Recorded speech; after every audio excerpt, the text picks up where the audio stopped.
Smart challenge last time నేను join అవుదాం అనుకున్నాను. లాస్ట్ మంత్ కాకుండా ఈ మంత్ లో వచ్చాను. బట్ ఏదైతే నేను ఓకే. విన్నానో, బట్ విన్నవి మాత్రం చాలా ఎఫెక్టివ్ గా ఉన్నాయి. అండ్ ఇది లైఫ్ లెసన్స్. లైఫ్ లో మేము కూడా ఆల్రెడీ కొన్ని ఫైనాన్షియల్ స్ట్రాటజీస్ కొన్ని ప్లే చేసుకుంటూ, అంటే తెలిసినటువంటి నాలెడ్జ్ లో వస్తా ఉన్నాము.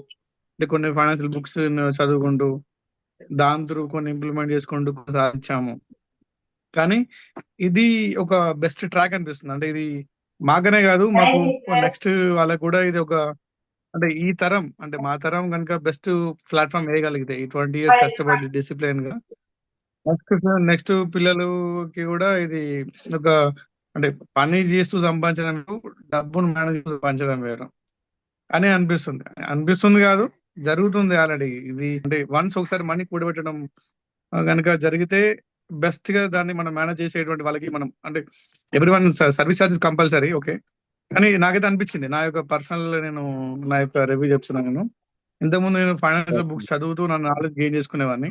ఇప్పుడు ఈ మీతో పాటు లాంగ్ టర్మ్ ఒక 5 years జర్నీ చేద్దామని అనుకుంటున్నాను నేను. ఇప్పుడు నా ఏజ్ 36, 37 లో ఉన్నాను నేను. ఇప్పటికి చాలా లేట్ అయిపోయినామో అనిపిస్తా ఉంది. అంటే కన్సిస్టెన్సీ ఇన్కమ్ ఉంది, but at the same time consistency EMIs ఉన్నాయి. అంటే కొన్ని తెలియకుండా జరిగేటువంటి మిస్టేక్స్, అంటే మా వేరు ఇటువంటి ప్రొఫెషనల్స్ చెప్పడం వల్ల మనం మనీ సేవ్ చేసుకుంటూ, మిడిల్ క్లాస్ వాళ్ళు మనీ సేవ్ చేసుకుంటూ రొటేట్ చేసుకుంటూ గెట్ ఆన్ అవడం అనేది కూడా అనిపిస్తుంది అన్నట్టు. ఇది నాకు తెలిసినటువంటి రివ్యూ అయితే నేను ఫీడ్బ్యాక్ చెప్తున్నాను.